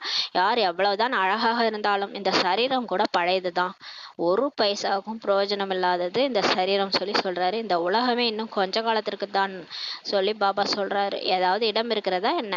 அமர்ந்து அமர்ந்து மனிதனுக்கு என்னவாகிறது? இதயம் நின்றே விடுகிறது. உட்காந்து உட்காந்து என்ன ஆயிடுது, மனுஷனுக்கு இதயம் ஹார்ட்டே நின்று போயிடுது. மனிதர்களுக்கு வாழ்க்கை நம்பிக்கை இல்லாதது, யாரோட வாழ்க்கையும் நம்பிக்கை இல்லாத வாழ்க்கைன்னு சொல்லி சொல்றாரு. திடீர்னு ஏதாவது நடக்குது இல்லையா, அதை சொல்றாரு. சத்தியுகத்துல அப்படி இருக்குமா என்ன? சொர்க்கத்துல எல்லாம் அந்த மாதிரி திடீர்னு அல்பகால மரணம் எல்லாம் நடக்காது, அல்பாயுசு அப்படிலாம் போக மாட்டாங்க. அங்க 150 வருடம் வாழ்வாங்க. அங்கே யோகா பலத்தினால உடல் கல்பத்தருவை போல இருக்கும். உடல் வந்து எப்படி இருக்கும் பாருங்க, கல்பத்தரு மாதிரி, காயா கல்பத்தரு மாதிரி இருக்கும் சொல்லி பாபா சொல்றாரு. இப்போது குழந்தைகளாகிய உங்களுக்கு பாபா கிடைத்திருக்கிறார். இப்ப நமக்கு கடவுளே கிடைச்சிருக்கிறாரு. இந்த உலகத்தில் நீங்கள் இருக்கவே கூடாது என்று கூறுகின்றார். கடவுளே வந்து சொல்றாரு, இந்த மாதிரி உலகத்துல நீங்க இருக்கணுமா, நீங்க இருக்கவே கூடாதுன்ட்டு சொல்றாரு. இது மோசமான உலகமா, வந்ததே வந்தாரு, ஒரு ஆசையா கடவுள் வந்துட்டாருன்னு பார்த்தா, நீங்க இந்த உலகத்துல இருக்கக்கூடாது, வாங்க என் கூடன்றாரு. நம்ம ஜாலியா இருக்கலாம்னு பார்த்தா கடைசியில பாபா, வாங்க இந்த உலகம் அழிய போகுது, இது மோசமான உலகம், இருக்கிற கொஞ்ச காலம்தான், இருக்கிற வரைக்கும் என் கூட இருந்துட்டு வாங்கன்னு சொல்லி கூப்பிடுறாரு. இப்போது யோகா பலத்தின் மூலம் அலங்கரிக்க வேண்டும். இப்ப நம்ம இருக்கிற கொஞ்ச காலத்துல பாபாவை நினைச்சு நினைச்சு யோகா பலத்துல நல்லா அலங்கரிச்சுக்கணும். ஞானத்தினாலையும் யோகத்தினாலையும் அலங்காரம் பண்ணிக்கங்க. அதனாலதான் கோயில்ல அம்மன் அலங்காரம்லாம் பண்றாங்க. அம்மனுக்கு அவ்வளோ அலங்காரம் பண்ணி பாட்டுலாம் பாடுவாங்க. அம்மன் அலங்காரம் பார்க்க கோடி கண் வேணும்னுலாம் பாடுவாங்க. அது இப்ப பாபா தான் நம்மளை வந்து யோகா பலம் ஞான பலம் மூலம் அலங்கரிச்சிட்டு இருக்கிறாரு. அங்கே குழந்தை கூட யோக பலத்தின் மூலம் தான் பிறக்கும். சொர்க்கத்துல குழந்தை கூட யோக பலம் வந்து ஆணும் பெண்ணும், லட்சுமி நாராயணன் 2 பேரும் எண்ணம் மூலமா தனக்கு ஒரு வாரிசு வேணும்னு நினைப்பாங்க. நினைக்கும் போதே கையில குழந்தை வந்துடும். யோக பலத்தின் மூலம் தான் பிறக்கும். அங்கே விகாரத்தின் விஷயமே இருப்பதில்லை. அங்கே வந்து காமம், கோபம், பற்று, ஆசை, அகங்காரம் அஞ்சுமே என்னன்னு தெரியாது தேவதைகளுக்கு. நீங்கள் யோக பலத்தின் மூலம் உலகத்தை இப்போ தூய்மையாக்குகின்றீர்கள் என்றால் மற்றவை என்ன பெரிய விஷயம் பாருங்க. இப்போ நீங்கள் யோக பலத்தால் இந்த உலகமே அழிக்க போறீங்கன்னு சொல்றாரு. இந்த உலக விநாசமே உங்களால் தான் நடக்க போகுது. நீங்கள் எல்லாரும் என்னை நினச்சி பவரை ரைஸ் பண்ண முழு உலகமும் அழிய போகுதுன்னு சொல்றாரு. அப்பேற்பட்டவங்க நீங்க. அப்புறம் மற்றதெல்லாம் உங்களுக்கு என்ன பெரிய விஷயமா? அப்போ குழந்தைய கூட உங்களால் யோக பலத்தின் மூலம் பெற்றுக்க முடியாதா என்ன? நீங்கள் உலகத்தையே அடிக்கிறவங்க சொர்க்கத்தில் போய் குழந்தைய நீங்கள் எப்படி பிறக்க வைப்பீங்க? யோக பலத்தின் மூலமாக தான். குந்தி தேவி பிறக்க வச்சாங்கல்ல, மகாபாரதத்தில் காமிச்சிருக்கிறாங்கல்ல, அது கதை தான். ஆனால் நிஜமாக நீங்கள் தான் குழந்தைய யோக பலத்தின் மூலமாக பிறக்க வைக்க போறீங்கன்னு சொல்கிறாரு. குந்தி தேவிக்கு அப்படிதான் சூரியனை பார்த்து அந்த ஸ்லோகன் சொல்லுவாங்க. சொல்லும் போதே கையில் கர்ணன் வந்து பிறப்பார். அது மாதிரி பிறக்கும் போது அப்படி சொல்லியிருக்கும் போது ஏன் சொர்க்கத்தில் யோகா பலத்தின் மூலமாக பிறக்க முடியாதா? பாபா கேட்குறார். இந்த விஷயங்களை கூட யார் தங்களுடைய வம்சத்தர்களோ அவர்கள் தான் புரிந்து கொள்வார்கள். இந்த விஷயம்லாம் நீங்கள் சொல்கிறீங்கல்ல, இது உங்களுடைய வம்சத்தர்கள் மட்டும் தான் புரிஞ்சுக்குவாங்க. யார் சொர்க்கத்தில் நடிச்சாங்களோ அவங்க தான் ஒத்துக்குவாங்க. ஆமாம் ஆமாம், நாங்கள் கூட மகாபாரதத்தில் கேள்விப்பட்டுக்கிறோம். கண்டிப்பாக அப்போ யோகா பலத்தின் மூலமாக பிறக்கும்னு சொல்லி மூணு கேட்குறவங்களாம் யாருன்னா சொர்க்கத்தில் வந்து நடிக்க போகிறவங்களுக்கு தான் புரியும். மற்றவர்கள் அனைவரும் சாந்தி தாமத்திற்கு செல்ல வேண்டும். யாரெல்லாம் ஒத்துக்க மாட்டாங்க. என்ன கதை விட்றீங்க? யோக பலத்தில் போய் குழந்தை பிறக்குமா? என்னென்னலாம் ரீல் விட்றீங்கன்னு சொல்லி நம்மளை கேட்பாங்க. அவங்கெல்லாம் துவாபரயுகத்துலேருந்து வர்றவங்க ஒத்துக்க மாட்டாங்க. மற்ற தர்மத்தவர்களாம் ஒத்துக்க மாட்டாங்க. அவங்க எல்லாருமே சாந்தி தாமத்திற்கு போக வேண்டும். அது வீடாகும். அவங்க அமைதி தான் விரும்புவாங்க. சுகத்தை விரும்ப மாட்டாங்க. சொர்க்கத்தையும் நம்ப மாட்டாங்க. அதனால அவங்களால சொர்க்கத்துக்கு வர முடியாது சொல்லி பாபா சொல்றார். ஆனால் மனிதர்கள் அதனை நமது வீடு என்று கூட புரிந்து கொள்வதில்லை. சாந்தி தாமம் வீடு, அங்கே போகிறோன்னு தெரிஞ்சுக்க அது நம்மளோட வீடுன்னு கூட தெரிஞ்சுக்க மாட்டாங்க. ஒரு ஆத்மா செல்கிறது, மற்றொன்று வந்து கொண்டிருக்கிறது அவங்க சொல்றாங்க. அவங்க என்ன சொல்றாங்க, இங்க யாராவது இறந்துட்டாங்கன்னா நேரா பரந்தாம போயிடுறாங்களாம். அப்புறம் அங்கிருந்து வேற ஒருத்தவங்க வராங்களாம். ஆத்மா வந்து அங்கிருந்து வருதான். இப்படிலாம் சொல்றாங்க. பாபா சொல்றாரு, அடே உலகம் வளர்ந்து கொண்டே செல்கிறது. சரி, எல்லாரும் அங்க போறாங்கன்னா இங்க உலகத்துல பாப்புலேஷன் கம்மியா தானே இருக்கணும். ஏன் உலகம் 800 கோடி ஆச்சுன்னு சொல்லி பாபா கேக்குறாரு. உலகம் வளர்ந்து கொண்டே போகிறது. அப்புறம் இங்க வர்றவங்க, இங்க செத்து போனவங்களாம் அங்க போயிருந்தா இங்க பாப்புலேஷன் கம்மியாலாம் இருக்கணும் சொல்லி பாபா கேக்குறாரு. நீங்கள் படைப்பவர் மற்றும் படைப்பை தெரிந்துள்ளீர்கள். இப்ப நமக்கு தான் எல்லாமே புரிஞ்சிருச்சு. படைப்பவர் பகவான், படைப்பு வந்து இந்த உலகம். அதுல நம்மலாம் நடிகர்கள் நடிச்சிட்டு இருக்கிறோம். மொத்தம் 800 கோடி தான். அதுல 33 கோடி தான் தேவர்கள். இது எல்லாமே அவங்களுக்கு தான் பாபா வந்து கிளாஸ் இருக்கிறாரு. பாபா நம்புறவங்க தான் சொர்க்கத்துக்கு போறாங்க. இது எல்லாமே நம்மள புரிய வைக்கிறாரு. ஆகையினால் மற்றவர்களுக்கு புரிய வைப்பதற்கு முயற்சி செய்கிறீர்கள். இப்ப நம்ம இதெல்லாம் புரிஞ்சுக்கிட்டு மற்றவங்களுக்கு புரிய வைக்கிறதுக்கு முயற்சி செய்யறோம். பாபாவிற்கு மாணவர்களாகி விடட்டும், அனைத்தையும் தெரிந்து கொள்ளட்டும், குஷி அடையட்டும் என்று புரிந்து கொண்டு முயற்சி செய்கிறீர்கள். நம்ம எதுக்காக முயற்சி செய்யறோம்னா, எல்லாரும் பாபா ஸ்டூடெண்ட் ஆகட்டும், எல்லாரும் எல்லாத்தையும் தெரிஞ்சுக்கிட்டோம். எம் பெற்ற வையம் பெருக இந்த வையகம், சாரி, எம் பெற்ற இன்பம் பெருக வையகம் சொல்லுவாங்கல்ல, அது மாதிரி எல்லாரும் இதை தெரிஞ்சுக்கிட்டோன்ட்டு நம்ம நினைக்கிறோம். குஷி அடையட்டும்ட்டு நினைக்கிறோம். நாம் இப்போது அமரலோகம் செல்கிறோம். நம்ம எல்லாரும் இப்போ சொர்க்கம் போகிறோம். அரை கல்பம் பொய்யான கதைகளையே கேட்டோம். பக்தி மார்க்கத்தில் பாதி கதை உடான்ஸ் தான். எல்லாமே அதே தான் கேட்டுட்டு வந்தோம் இல்லையா? நிறைய இந்த பொய்யான விஷயங்களை தான் கேட்டோம். மாவுல உப்பு கலந்த மாதிரி விஷயங்கள் தான் இருந்தது சாஸ்திரங்கள்ல. அதை தான் உண்மைன்னு நம்பி நம்ம கேட்டுட்டு இருந்தோம். இப்போது நாம் அமரலோகம் செல்ல போகிறோம் என்று குஷி நிறைய இருக்க வேண்டும் சொல்லி பாபா சொல்றாரு. இப்போ நம்ம சொர்க்கலோகத்துக்கே போக போறோம், அமரராக போகிறோம்ன்ற குஷி நிறைய இருக்கணும்னு சொல்லி பாபா சொல்றாரு. இப்போ உண்மையான கதையை நம்ம கேட்டுட்டு இருக்கிறோம். இறைவனே வந்து நமக்கு சொல்லிட்டு இருக்கிறாரு. இதுல லாஜிக்கோட பாபா நமக்கு புரிய வைக்கிறாரு. அங்க பக்தி மார்க்கத்துல லாஜிக்கே இல்லாம சில கதைகள் இருக்கும். அதெல்லாம் நம்ம உண்மைன்னு நினைச்சிட்டு இருப்போம். ஆனா இங்க பாருங்க, பாபா உண்மையதான் சொல்லிட்டு இருக்காரு. இப்போது இந்த மரண லோகத்தின் கடைசியாகும். இப்ப வந்து நம்ம மரண லோகம், இந்த நரகத்தோட கடைசியில நம்ம இருக்கிறோம். நாம் குஷியின் பொக்கிஷத்தை இங்க நிரப்பி கொண்டு செல்கிறோம். ஆனாலும் இந்த நரகத்திலயும் குஷியா இருக்கிறோம் பாருங்க, அது நம்ம தான். இப்ப இந்த குஷின்ற சம்ஸ்காரத்தை நம்ம இங்க நிரப்பிக்கிட்டு போறோம். அதனால கடைசியா போகும்போது சிரிச்சுக்கிட்டே நம்ம போகும்போது சொர்க்கத்துல போய் நம்ம சிரிச்சுக்கிட்டே நடிக்கிறோம். அதனாலதான் குழந்தாங்க சிரிச்சுக்கிட்டே பிறகுது. எனவே இந்த வருமானத்தை ஈட்டுவதில், பையை நிரப்புவதில் நன்றாக ஈடுபட வேண்டும் சொல்லி பாபா சொல்றார். எனவே இந்த நேரத்துல இப்போதைக்கு நமக்கு தேவை ஞானம்தான், இந்த முரளி தான். இந்த முரளிய புத்தி என்ற பையில நிரப்புறதுக்கு நன்றாக ஈடுபடுங்க. நேரத்தை வேஸ்ட் பண்ணாதீங்க. இப்போது மற்றவர்களுக்கும் நீங்க சேவை செய்யணும். அப்பதான் உங்க புத்தி நிரம்பும். நீங்க மத்தவங்களுக்கு சொல்ல சொல்லதான் உங்க புத்தியில சேவ் ஆகுன்றாரு. பையை நிரப்ப வேண்டும், அவ்வளவுதான் சொல்லி பாபா சொல்றாரு. நம்ம கடைசியா என்ன எடுத்துட்டு போக போறோம்? இந்த உடல் கூட நம்ம கூட வராது, உறவினர்கள் வரமாட்டாங்க, இந்த வீடு வாசல் நிலம் எதுவுமே கூட வராது. ஆத்மால இருக்கிற மனசு புத்தி சம்ஸ்காரம் தான் வரும். மனசு நிறைய பாபா நினைவு, புத்தி நிறைய ஞானம், சம்ஸ்காரம் மாறி இருக்கும். தெய்வீக குணங்கள் சக்திகளோட கிளம்புவோம். அப்படியே நம்ம ஆத்மா போய் பறந்து போயிரும் பாபா கூட. அதோட போய் இன்னொரு சரீரம் நமக்கு கிடைக்கும். அது தெய்வீக சரீரம், தேவதையா சொர்க்கத்துல இருப்போம். என்ன நம்ம இங்க வந்துட்டோன்ட்டு நம்ம அங்க போய் பார்ப்போம். அவ்வளோ அழகான ஒரு உலகத்துக்கு போயிடுவோம். இரக்க மனமுடையவர்களாக எப்படி ஆவது என்று பாபா கற்றுத்தருகிறார். இப்போ பாபா கருணை மனமுடையவரா எப்படி ஆகணுன்றதை இப்போ சொல்லி கொடுக்குறாரு. எப்படி ஆகணும்னா, கண் இல்லாதவர்களுக்கு போய் ஊன்றுகோல் ஆகுங்கள். யாராவது கண்ணு தெரியாம ரோட்ல நடக்கிறாங்கன்னா கையை பிடிச்சி கூட்டு போவீங்கல்ல, அதே மாதிரியே இப்ப மூன்றாவது கண்ணு மூடி போய் கிடக்குறாங்க. தன்னை ஆத்மானே புரிஞ்சிக்காம உடல் நினைச்சு வாழ்ந்துகிட்டு இந்த உலகம்தான் உண்மை, இந்த வாழ்க்கை தான் உண்மை அப்படின்ட்டு நம்பி வாழ்ந்துட்டு இருக்கிறாங்க. அவங்களுக்கெல்லாம் போய் சொல்லி புரிய வைங்க. இது ஒரு டிராமா, இது ஒரு நாடகம், நம்ம நடிச்சிட்டு இருக்கிறோம். இந்த உடலும் நிரந்தரம் இல்லை, உலகமும் நிரந்தரம் இல்லை, எல்லாம் அழிய போகுது. நம்ம இப்போ எல்லாரும் சொர்க்கத்துக்கு போகணும். நம்ம ஆத்மா நம்மளுடைய அப்பா கடவுள் சொல்லி சொல்லுங்க. இந்த கேள்வியை எந்த சன்னியாசியோ வித்வான் போன்றவர்களோ கேட்கவே முடியாது சொல்லி பாபா சொல்றாரு. இந்த மாதிரி கேள்விகள்லாம் எந்த சன்னியாசியெல்லாம் கேட்க முடியாது. சொர்க்கம் எங்க இருக்கிறது அப்படின்ட்டு அவங்க கேட்க மாட்டாங்க. நரகம் எங்க இருக்கிறது என்று அவர்களுக்கு என்ன தெரியும்? இது சன்னியாசிகளுக்கோ வித்வான்களுக்கோ சொர்க்கம் எங்க இருக்கிறது, நரகம் எங்க இருக்குன்னு தெரியாது.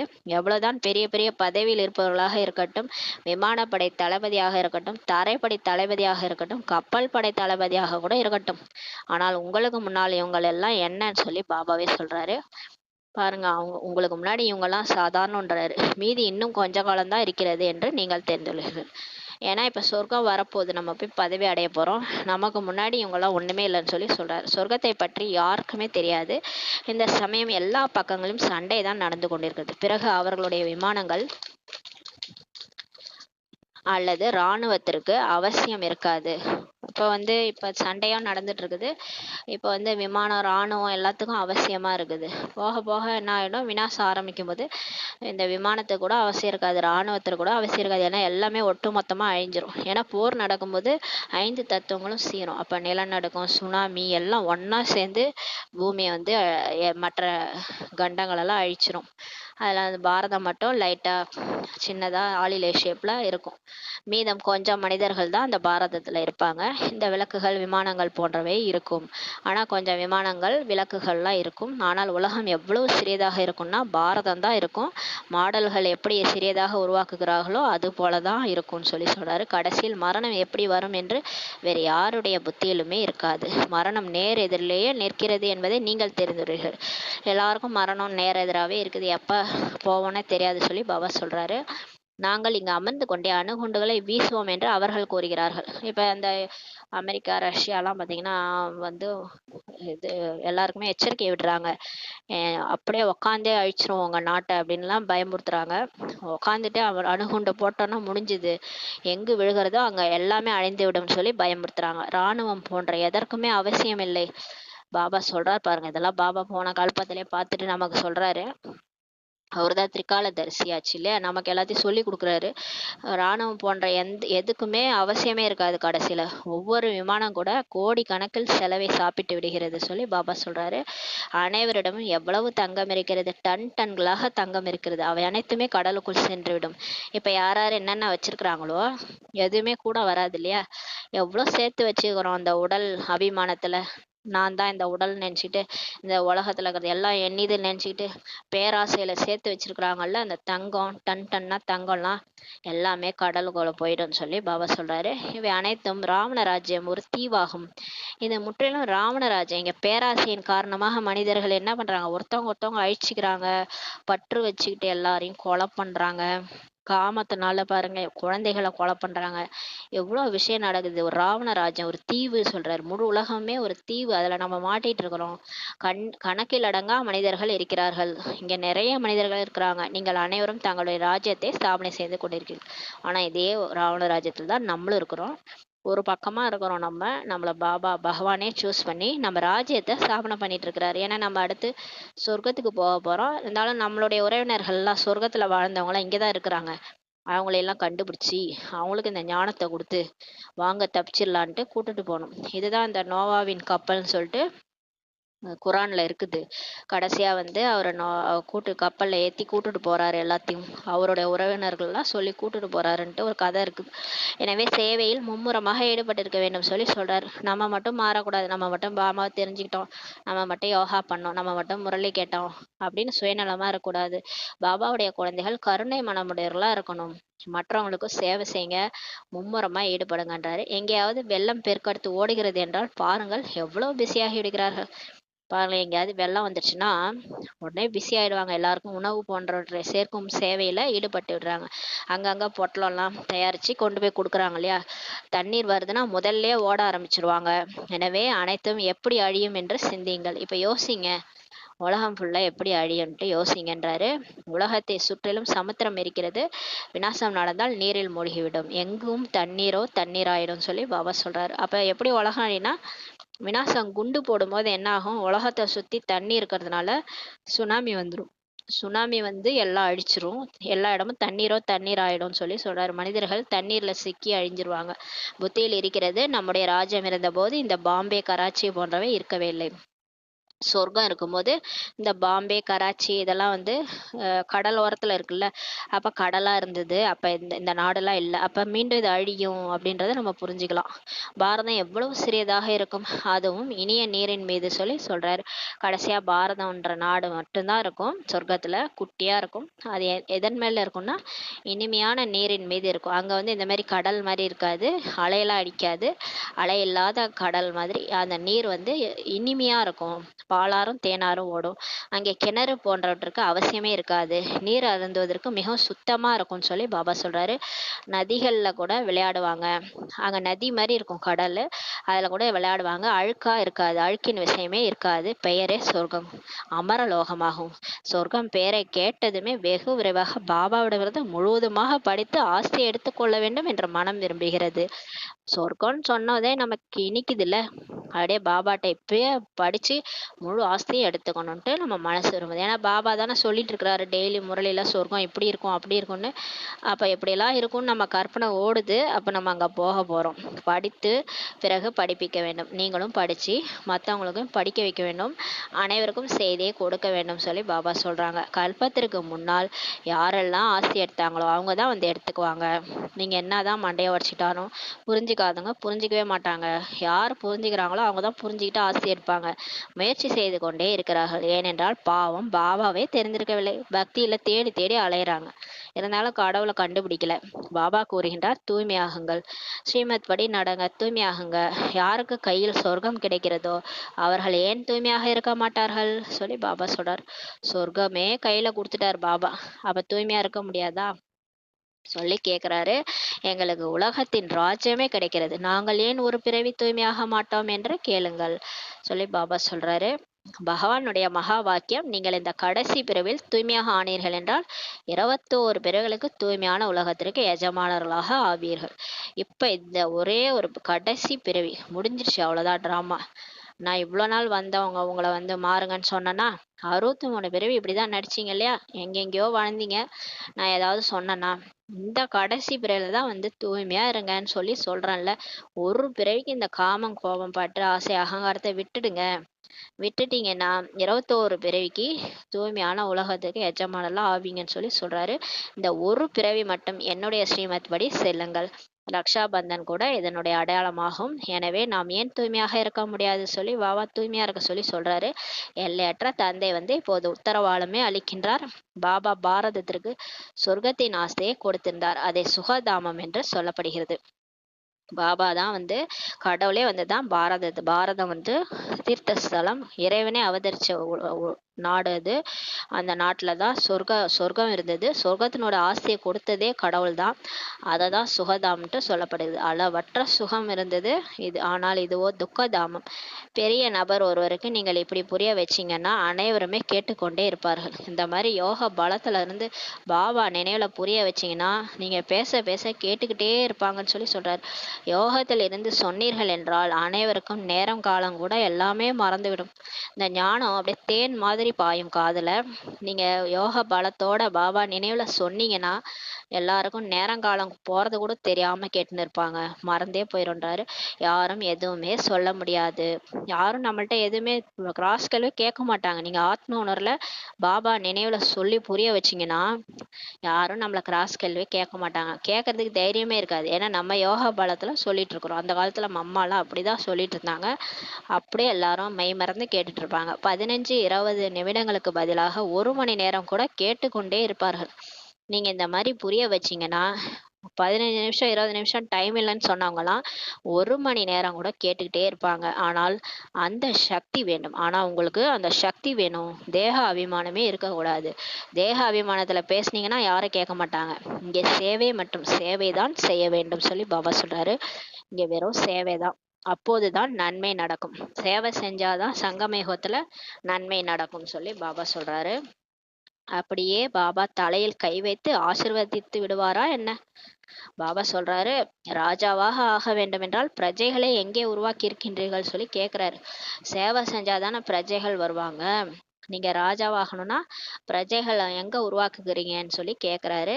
அப்படியே பாபா தலையில கைய வச்சு ஆசீர்வாதம் பண்ணி நீ ராஜா ஆகுங்கன்னு சொல்றாரா என்ன? சொல்ல மாட்டாராம். நம்ம தான் ஏதாவது செய்யணும். தண்ணி குடிக்கணும். தாகம் எடுத்தா நம்ம தானே தண்ணி குடிக்கணும். அது மாதிரி நம்ம பதவி அடையணும்னா நம்ம தான் முயற்சி செய்யணும். ராஜாவாகணும்னா நீங்களே தான் போய் செய்யணுன்றாரு. ஆனா பாபாவை கூட்டிட்டு பாபா நினைவிலே போயிட்டு எல்லாருக்கும் சொல்லி புரிய வைங்க. பிரஜைகளை உருவாக்குங்கன்றாரு. பிரஜைகள் 2 கிரீடம் உடையவர்களாக ஆகிறார்களா என்ன? பிரஜைகளுக்கு பாபா 2 கிரீடம் கொடுக்குறாரா என்ன? ராஜ்ய கிரீடம் யாருக்கு கிடைக்குது? யார் ஞானத்தை சொல்லி எல்லாருக்கும் புரிய வைக்கிறாங்களோ அவங்களுக்கு தான் ராஜ்ய கிரீடம் கிடைக்குது. அவங்கதான் ராஜாவாகுவாங்க. பிரஜைகள் சொல்லி புரிய வைக்க மாட்டாங்க. அவங்க வெறும் ஞானம் மட்டும் கேட்டுட்டே இருப்பாங்க. அவ்வளவுதான். கேட்டுட்டு தாரணை பண்ணுவாங்க. கடைசியா போயிடுவாங்க. அங்க பிரஜை ஆயிடுவாங்க. யார் நல்லா ஞானம் கேட்டாங்களோ அவங்க பணக்கார பிரஜை. யார் கம்மியா ஞானம் கூட ஒழுங்கா முரளியா ஒழுங்கா படிக்காம யார் இருக்கிறாங்களோ அவங்க ஏழை பிரஜை ஆயிடுவாங்கன்னு சொல்லி சொல்றாரு. பிரஜைகளுக்கு 2 கிரீடம்லாம் இருக்காதுன்னு சொல்லி சொல்றாரு. உங்களுடைய குறிக்கோளே 2 கிரீடமுடையவர்களாக ஆவதாகும். இப்ப பாபா யார் ராஜாவாக விரும்புறீங்களோ அவங்களோட குறிக்கோள் எப்படி இருக்கணும்? லட்சுமி நாராயண பாபா எல்லாரையும் தான் ஆக விரும்புறாரு. என் குழந்தைகள் எல்லாருமே ராஜா ராணியா ஆகணும்ன்றாரு. உங்க குறிக்கோளே எப்படி இருக்கணும்? 2 கிரீடமுடையவர்களாக ஆவதுதான். தூய்மை கிரீடமும் இருக்கணும், ராஜ்ய கிரீடமும் இருக்கணும். அப்ப போய் நீங்க ஞானத்தை மற்றவங்க சொல்லி புரிய வைக்கணும். மற்றும் இல்லாம பாபா நினைவுல யோகா பண்ணி பண்ணி தூய்மையா ஆயிருக்கணும். 2மே நீங்க ஆயிருந்தா ராஜாவாயிரலான்றாரு. பாபா குழந்தைகளுக்கு உற்சாகம் மூட்டுகிறார். நமக்கு உற்சாகம் மூட்டுறாரு. பிறவிகளுக்குமான பாவங்கள் தலை மீது இருக்கிறது. அதை யோக பலத்தின் மூலம் தான் அழிக்க முடியும். நமக்கு இப்ப பிகே ஆகி கூட நமக்கு ஏதாவது பிரச்சனை வந்துகிட்டே இருக்குன்னா ஏன்னா நம்ம பல பிறவிகளா பண்ணி வச்சிருக்கிறோம். பாவங்கள்லாம் தலை மீது சுமையா இருக்குது. அதை பாபா நினைச்சுதான் அழிக்கணும். பிரம்மா பாபா கூட அவரு செஞ்ச பாவத்தெல்லாம் அனுபவிக்கணும்னா நம்மளோட அதிகமா அனுபவிக்க வேண்டியதா இருக்குமா. அவ்வளோ இருக்குது. ஆனா அவர் எல்லாத்தையும் யோக பலம் மூலமா அழிச்சிட்டாராம். அந்த மாதிரி நம்மளும் யோக பலம் மூலமா தான் பாபா நினைச்சுதான் நம்மளோட பாவ கர்மங்கள் தலைமீது இருக்கு இல்லையா. 63 பிறவையா என்ன பண்ணமோ தெரியாது. இப்பயே தெரிஞ்சே தவறு பண்றோம். தெரிஞ்சே இந்த கர்மேந்திரங்கள்லாம் தவறுதான் பண்ணிட்டு இருக்குது. தெரியாம எவ்வளவு பண்ணிருப்போம். இப்ப பாபா முரளியில சொல்லி கூட கர்மேந்திரியங்கள் அது கட்டுப்பாட்டுல வரல. அது இஷ்டத்துக்கு தான் ஆடுது. கண்ணு அது இஷ்டத்துக்கு ஆடுது. காது அது இஷ்டத்துக்கு தவறான விஷயங்களை கேட்டு மற்றவங்களுக்கு சொல்லுது. வாய் அப்புறம் இந்த கை கால்லாம் அது இஷ்டத்துக்கு தான் ஆடுது. அப்ப பாபா தெரியாம நம்ம 63 பிறவியா பக்தி செஞ்சுட்டு இருந்தோம். அப்ப இஷ்டத்துக்கும் பண்ணிருப்போம். என்ன வேணாலும் நம்ம தவறு பண்ணிருப்போம். அதனால கண்டிப்பா பாவ கர்மங்கள் நம்ம தலை மீது இருக்குது சொல்றாரு பாபா. மற்றபடி இந்த பிறவியில் என்னென்ன செஞ்சீங்களோ அதை நீங்கள் புரிந்து கொள்ள முடியும் அல்லவா. மற்றபடி இப்ப நம்ம இந்த உடல்ல உயிரோட இருக்கும்போது நமக்கு ஆரம்பத்துல இருந்து நம்ம என்ன செஞ்சோம்? சின்ன வயசுலேருந்து என்ன பண்ணோன்றது நமக்கு தெரியும். அதே மாதிரி பிகே ஆகி கூட இப்போ நம்ம என்ன தவறு பண்ணுறோம் நமக்கு கிளியராக தெரியும். நமக்கே தெரியும், மற்றவங்க தவறும் நமக்கு தெரியுது, நம்ம தவறும் நமக்கு தெரியுது. ஏன்னா ஞானம் இருக்குதுல்ல, புத்தியில் ஞானம் இருக்கிறதுனால புத்தியே சொல்லுது நீ பண்ணுறதெல்லாம் தப்பு, நீ இந்த மாதிரி பேசக்கூடாது, எல்லாமே புத்தி சொல்லுது. அதனால இப்போ உங்களால புரிஞ்சு கொள்ள முடியும் அல்லவா சொல்லி பாபா சொல்றாரு. பாவத்தை அழிப்பதற்கு யோகம் போன்றவைகள் கொடுக்கப்படுகிறது சொல்லி பாபா சொல்றாரு. இப்ப பாருங்க, நம்ம தலை மேல பாவம் இருக்கு இல்லையா, இந்த பாவத்தெல்லாம் எப்படி அழிக்கணும்னு பாபா நமக்கு சொல்லி கொடுக்குறாரு. அதுக்காக தான் இங்க ராஜயோகமே கற்றுக் கொடுக்கப்படுகிறது. இப்ப பாபாவே வந்து ஒரு 48 நாள் ஒண்ணா உட்காந்து யோக பட்டியில இந்த நம்ம வந்து எல்லாரும் ஒண்ணா சேர்ந்து அவங்க எல்லாருக்கும் சக்தி கொடுத்து யோகா பவரை நம்ம பாபா கனெக்ஷன்ல போயிட்டு பாபாட்ட வந்து சக்தி வாங்கி எல்லாருக்கும் கொடுக்கும்போது எல்லாருடைய பாவங்களும் அழிஞ்சு போயிடும். ஆனா 48 நாள் தொடர்ந்து செய்யணும். அது கூட்டு கூட்டு பிரார்த்தனை செய்யறாங்களா பக்தியில், அந்த மாதிரி கூட்டு யோகா மாதிரி செய்யணும். அந்த மாதிரி செய்யும்போது மற்றவங்களுடைய பிரச்சனைகளும் தீர்ந்துரும். அது மாதிரிலாம் யோகா வந்து இங்க கற்றுக் கொடுக்கப்படுகிறது சொல்லி பாபா சொல்றாரு. மற்றபடி இந்த பிறவினுடையது ஒன்றும் விஷயமே இல்லை சொல்லி பாபா சொல்றாரு. இந்த பிறவி பாவம்லாம் ஒன்றும் பிரச்சனையே இல்லைன்னு சொல்லி பாபா சொல்றாரு. ஆனா அந்த 63 பிறவி பாவம் இருக்கு பாருங்க, அதுதான் பெரிய பிரச்சனையே. அதை தான் நீங்க அழிக்கணும் யோகா பண்ணின்னு சொல்லி சொல்றாரு. தமோ பிரதானத்துல இருந்து சதோ பிரதானம் ஆவதற்கான யுக்தியை தான் இப்ப பாபா அமர்ந்து நமக்கு கூறுகிறார். மற்றபடி கிருபை போன்றவைகள் எல்லாம் சாதுக்களிடம் சென்று கேளுங்க. கருணை காட்டுங்க கடவுளே, பாபா எனக்கு எப்படியாவது ராஜா போஸ்டிங் போட்டு கொடுத்துருங்க, இப்படிலாம் நம்ம போயிட்டு கருணை கேட்கறது. கடவுள்கிட்ட கேட்காதீங்க, போய் சாதுகள்கிட்ட போய் கேளுங்க. எனக்கு குழந்தை வேணும், சாமியார்கிட்ட போய் கேட்பாங்க, எனக்கு குழந்தை எப்போ பிறக்கும் சாமியாரேன்னு சொல்லி கேட்பாங்க. அவரும் பார்த்துட்டு ஏதாவது சொல்லுவார், கைரகையை பார்த்துட்டு இப்போ நேரம் சரியில்லை அப்படி இப்படி சொல்லுவார். அது வந்து பக்தி மார்க்கம். அந்த மாதிரிலாம் இங்கே கிருபையெல்லாம் என்கிட்ட கேட்காதீங்க, முயற்சி பண்ணுங்கன்னு சொல்கிறாரு. நீங்கள் முயற்சி பண்ணி ராஜாவாகுங்க, பிரஜைகளை உருவாக்குங்க, யோகா பண்ணி உங்கள் பாவத்தை நீங்களே அழிச்சிருங்க. ஒன்றுமே இல்லை, என்னை நினைங்க போதும்ன்றார். அவர் நினச்சாலே பாவம்லாம் அழிஞ்சிரும்னு சொல்லிட்டாங்க. நல்லது. இனிமையான காணாமல் போய் கண்டெடுக்கப்பட்ட செல்லமான குழந்தைகளுக்கு தாயும் தந்தையுமாகிய பாப் தாதாவின் அன்பு நினைவுகள் மற்றும் காலை வணக்கம். ஆன்மீக குழந்தைகளுக்கு ஆன்மீக தாய் தந்தையின் நமஸ்தே. நாம் ஆன்மீக குழந்தைகள் ஆன்மீக தாய் தந்தைக்கு நமஸ்தே. தாரணைக்கான முக்கிய சாரம். ஃபர்ஸ்ட் பாயிண்ட், அமரலோகத்திற்கு செல்வதற்காக சங்கமேகத்தில் குஷியின் பொக்கிஷத்தை நிரப்பிக் கொள்ள வேண்டும். நேரத்தை வீணாக்கவே கூடாது. தன்னுடைய புத்தி என்ற பையை நிரப்பிக்கொண்டு இரக்கமானமுடையவராகி கண்ணில்லாதவருக்கு ஊன்றுகோலாக ஆக வேண்டும். சேவை செய்ய சொல்லி சொல்றாரு. இரண்டாவது பாயிண்ட், கைகளில் சொர்க்கத்தை பெறுவதற்கு கண்டிப்பாக தூய்மையாக வேண்டும். தன்னை சதோ பிரதானமாக மாற்றுவதற்கு யுக்திகளை படைத்து தன் மீது தானே கருணை காட்ட வேண்டும். யோக பலத்தை சேமிக்க வேண்டும் சொல்லி பாபா சொல்றாங்க. வரதானம், தலைவரை எப்போதும் கூடவே வைத்து இணைந்த சுரூபத்தின் அனுபவம் செய்து கூடிய விசேஷ நடிகர் ஆகுக. நம்ம தலைவர் யாரு? சர்வ சக்திவான் சிவபாபா. அவரை எப்பவும் கூடயே வச்சுக்கிட்டு இணைந்த சொரூபமா இருங்க. சிவசக்தி இணைந்த சொரூபமா, நம்ம சக்தி பாபா சிவன், 2 பேரும் இணைந்த சுரூபமா, சிவன் பார்வதி இணைந்த சுரூபமா அனுபவம் செய்துக்கிட்டே இருக்கக்கூடிய விசேஷ நடிகர். இந்த டிராமாவிலே நம்ம தான் விசேஷமான நடிகர். அந்த மாதிரி ஆகுகன்ற வரதானம் கொடுக்குறாரு. குழந்தைகள் பாபா என்று மனதார கூறும்போது திலாராம் ஆஜராகி விடுகிறார். நம்ம பாபான்னு கூப்பிட்ட உடனே ஓடி வந்துடுறாராம் பாபா. திலாராம், இதயத்தை கொள்ளை கொண்ட ராம் ஓடி வந்துடுறாராம். அதனால்தான் தலைவர் கூட இருக்கின்றார் என்று கூறப்படுகின்றது. அதனால்தான் தலைவர் கூட இருக்கிறார் என்று சொல்லப்படுகிறதா. தலைவர்னா பாபா. மேலும் விசேஷ ஆத்மாக்கள் என்றாலே இணைந்த ரூபத்தில் இருப்பார். யாரெல்லாம் விசேஷ ஆத்மாக்களோ அவங்க எப்பயுமே பாபா கூட வச்சிருப்பாங்க, விடவே மாட்டாங்க. நானும் பாபா தான், வேற யாருமே கிடையாது. என் கூடவே நெற்றி புறத்துல பாபா இருக்கிறாரு, நானும் இணைஞ்ச ரூபத்துல இருக்கிறேன்னு தான் வேலையே செய்வாங்க. எல்லா வேலைக்கும் கூட்டு விட்டுருவாங்க. பாபா வா, என்னால் தனியா செய்ய முடியாது வா அப்படின்னு கூட்டுருவாங்க. வந்துருவாரு, அவரும் ஆஜராயிடுவாரு. அவங்க எப்பயுமே இணைந்த ரூபத்துல இருப்பாங்க. யாருன்னா விசேஷ ஆத்மாக்கள். எங்கு பார்க்கின்றேனோ அங்கு நீதான் இருக்கிறாய் என்று உலகத்தினர் கூறுகின்றனர். ஆனா உலகத்துல பக்தி செய்யறவங்க என்ன சொல்றாங்க? எங்கு பார்த்தாலும் நீதான் இருக்கிற, கிருஷ்ணரே கிருஷ்ணராக தென்படுகிறாய், ராதையே ராதையா தென்படுகிறாய். யாரை பார்த்தாலும் ராதா, யாரை பார்த்தாலும் கிருஷ்ணர்னுவாங்க. சாய்பாபா பக்தர் எங்க பார்த்தாலும் சாய்பாபான்னுவாங்க. எங்க பார்த்தாலும் நீதான் இருக்கிறாயின்ட்டு உலகத்தினர் சொல்லுவாங்க. ஆனா நம்ம என்ன சொல்றோம்? நாம் கூறுகின்றோம், நாம் என்ன செய்தாலும் எங்கு சென்றாலும் பாபா கூடவே இருக்கின்றார். அவரு பார்க்குற இடத்துலலாம் தெரியல, என் கூடவே இருக்கிறாருன்னு நம்ம சொல்றோம். ஏன் நெற்றி புருவத்துல என் கூடவே ஏன் பாபா இருக்கிறாரு, கடவுளே இருக்கிறாருன்னு நம்ம சொல்றோம். செய்பவர் செய்விப்பவர் என்று கூறப்படுகின்றார் எனில், செய்பவர் மற்றும் செய்விப்பவர் இணைந்த ரூபம் ஆகிவிடுகின்றது. நம்ம சொல்றோம், செய்பவர் செய்ய வைக்கிறவர் அவர்தான் அப்படின்னா, அவர் என் கூடவே இருக்கிறார், இணைந்த ரூபம் ஆகிறது இல்லையா? இந்த நினைவிலிருந்து நடிப்பை நடிக்கக்கூடியவங்க விசேஷ நடிகர்களாக ஆகிடுறாங்கன்னு சொல்லி பாபா சொல்றாரு. ஸ்லோகன்: தன்னை இந்த பழைய உலகின் விருந்தாளி, கெஸ்ட்னு புரிஞ்சுக்கும் போது, நம்ம இந்த உலகத்துல விருந்தாளியா வந்திருக்கோம், கெஸ்டா இருக்கிறோம், கொஞ்ச நாள் இருந்துட்டு போயிடுவோம் அப்படின்னு புரிஞ்சுக்கும் போது, அப்ப இந்த உலகத்துல நமக்கு என்ன தேவை? எதுவுமே நமக்கு தேவையில்ல. ஏன்னா நம்ம தான் கெஸ்டா வந்தவங்க அந்த வீட்டுல உள்ள பொருளை சொந்தம் கொண்டாட முடியுமா?